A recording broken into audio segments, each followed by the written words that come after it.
The first step to make my by product script more dynamic is to make it log in as a unique user every time. So for example, if I have 100 concurrent users logging in, I want the script or the virtual user to be logging in as a unique user every time. So I need to find the page where I'm logging in. In fact, it's the second page that I click on.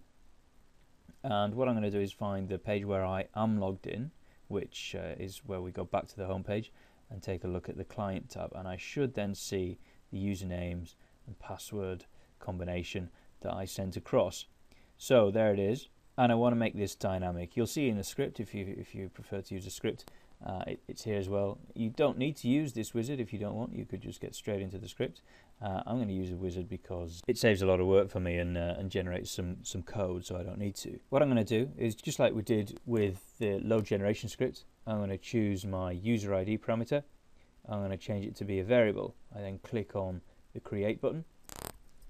I'll call this variable username, and again choose global because I want it to be unique every time it executes. Now we already created a file when we generated the data, so I'm going to use that very same file, which is plants users, to feed my script. So this is how I'm going to make my script data driven, and this time I'm going to tell it to use a random value from that file.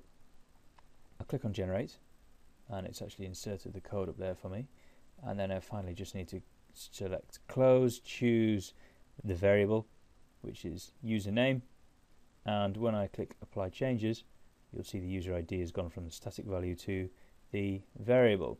So if we go up to the top, you'll see the string username has been declared for me. It's pointing to a file. It's using a global scope.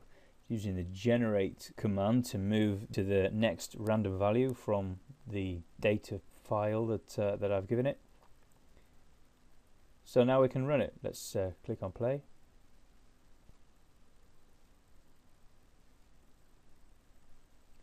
Now with this site, it doesn't tell you who you logged in as, not easily anyway. So what we're going to do is take a look at the differences and go into the client tab where we've actually logged in,